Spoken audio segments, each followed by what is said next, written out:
what we are seeing is most of the trends actually favor e-commerce. We do see some weakness in SMB for the reasons I mentioned.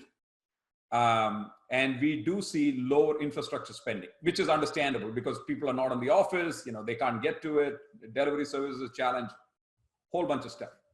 Now, there are specific trends that are interesting, right? Which is, the working from home, the social distancing, online events, essential travel, more time being spent online, and generally economic uncertainty. I mean, those are all kind of the big, broad messages. But if you really think about specific trends, we see the working from home having a profound impact in terms of store traffic, 40% decline in store traffic. In fact, many of the retailers have said that they're not going to be open for Black Friday, which is like significantly, it's a significant thing because the sales during Black Friday in a physical retail entity like Best Buy or others, like big numbers. So they've basically said, no, all that going to shift online. Consumer electronics e-commerce growth is 58%. Okay, which means that there is a significant demand for electronics because people are trying to be connected and they're trying to be productive. The work from home paradigm has obviously driven the equipment need, whether it's a monitor, whether it's a PC, whether it's a tablet, or whether it's a headphone. All of that. In fact, even furniture, office furniture as an example. Your home had 1 or 2 computers and your kids were working working from school. Now everybody's home. So you got 2 kids, 2 parents all trying to make a living or studying. And then suddenly you have this increased need for working from home equipment. The 1 to 99 SMB IT infrastructure spend is declining. I mean, no question that there's an impact. But it's not that profound. It's only 3.5%. But I do expect that to get worse as the next couple of months roll by here, and as the pandemic closes and the economy tries to restart. The FY20 SMB on-prem infrastructure spend a little bit more on the hardware side and a little bit more on the bigger SMB entities. That's down a little bit more substantially, like 10%. And then, everybody knows the story about unemployment. It's significantly higher. We do think that that's going to be a drag on the economy. Many of the world's global economies are down significantly. Japan, as an example, down more than 20%. US economy, I think, impacted by 7 to 8%, probably more. So in general, there is structural damage to the economy. Okay. One question which came in, Ajit, was the consumer electronics e-com growth 58%. Are there any specific categories that Lenovo seems to be doing exceptionally well while other categories may not be doing as well? I mean, has any shifts happened in terms of what people are really buying? Yeah, what we are finding is laptops as a category going, significant demand in laptops. We see significant demand in displays. So a monitor. We see significant requirements for gaming products, significant demand for student products, significant demand for accessories like headphones and other things. We do see and we see a significant demand on the lower end of the market. So consumer systems, much more popular than commercial systems.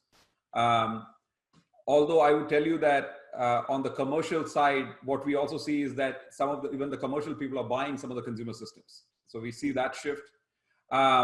We see that desktops, as an example, especially on the commercial side, being lower because I think most people are gravitating more towards laptops because it's more convenient. They probably feel once the pandemic is over, they can use it. The kids can use it. It's more easy to kind of move it around. So we see certain categories like that going down. Servers, as an example, I mean, we see pretty strong server growth, but in the beginning stages of the pandemic, for the first 3 or 4 months, we saw a pretty dramatic decline in kind of the hardware. Hardware on the high end has declined. In some countries where the pandemic has been severe, we have seen basically the demand just going down quite substantially. So it's a broad set of things, but anything to do with productivity, anything to do with home, anything to do with connectivity is all going up. Look, I mean, this is a little bit of a statement on what's happening with retail. It's not a surprise. I mean, I think the retail trend in terms of consolidation had already begun even before COVID. I think this is just accelerated. And we see a couple of trends here. One is there is a fair bit of store closing because of the fact that the traffic is not there, and many of the reputed brands have declared bankruptcies. Many others have actually pivoted. They're actually investing into e-commerce and then closing many of their stores. But our sense is that when things actually settle down, many of the stores may go into an experiential mode. So these might become showrooms for experiences rather than holding inventory. So that's clearly something that we see. By the same token, consumer spending has gone up 55% in the online. So some of it is getting offset. And by the way, many of the retailers also have online footprint. So you see a channel shift from offline to online. And in some cases, there is some omni-channel synergies where people are leveraging offline and online, and probably we see some significant business model shift, and it's, I think, going to accelerate. And I think what is happening is innovation is happening in terms of digital tie between physical and retail, physical retail and online retail. You know, like I said, depending on whose word you believe, I mean, Satya Nadella basically said the digital agenda has moved forward by 3 to 5 years. In the 6 months of COVID, it's moved up 5 years. And I think there is some truth to it, whether it's 5 years or whether it's 3 years, I don't know precisely, but clearly I think more things are digital, and therefore the digital transformation agenda that people were on, that clearly has accelerated. Okay. Oh, and the one other point here is that 25% of North America stores are turning into fulfillment centers to support e-commerce, which is kind of an interesting concept, right? One thing that people don't have is warehouse and distribution centers.